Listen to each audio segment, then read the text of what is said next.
At 5 a.m. on February 24, 2022, Vladimir Putin ordered his army to invade Ukraine.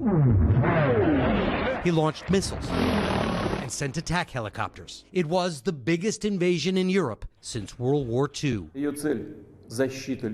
President Putin hoped his overwhelming force would capture Ukraine in one fell swoop and make it part of Russia forever. Putin said Ukraine shouldn't exist, despite decades of independence from the Soviet Union. In Ukraine's capital, Kyiv, an exodus began. Women and children loaded onto trains to be refugees. Men staying to fight as volunteers. It has been like this all day. There's a lot of confusion about where these trains are departing from. Others fled on foot. The Ukrainians blew up this bridge in order to slow down the Russian advance, but it has also made it extremely difficult for people to evacuate these areas that are hotly contested. Ukraine's President Volodymyr Zelensky surprised many by staying despite what looked like impossible odds. He rejected an offer from Washington to escape with his life. Is there a way to prevent this war from escalating even further now? It's not about I want to talk with Putin. The world has to talk with Putin because there are no other ways to stop this war. Ukrainian forces rallied and halted the Russian advance at the gates of Kyiv.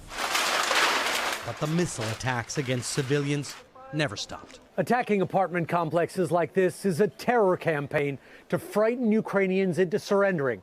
But it's not working. And all the damage here and across this country is only convincing Ukrainians of the need to fight even harder or lose everything.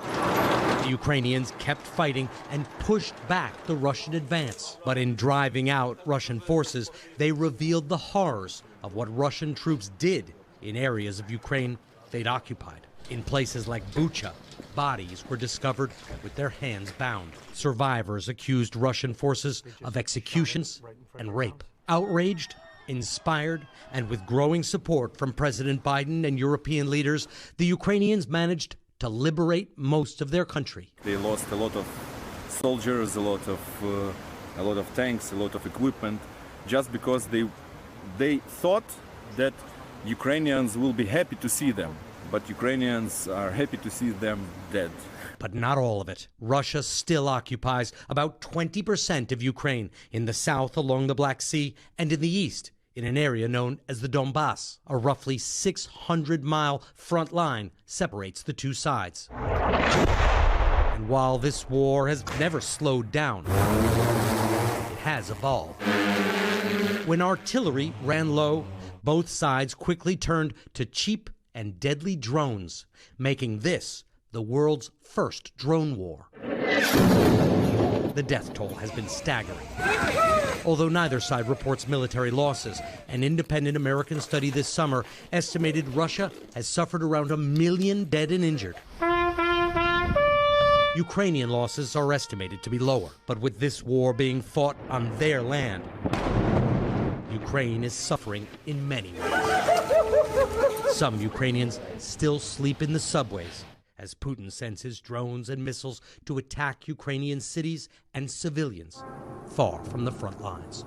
And Tom, once again, it feels like a historic time here. Ukrainians recognize that they haven't been able to recapture all the land Russia occupied and that they may have to make territorial concessions.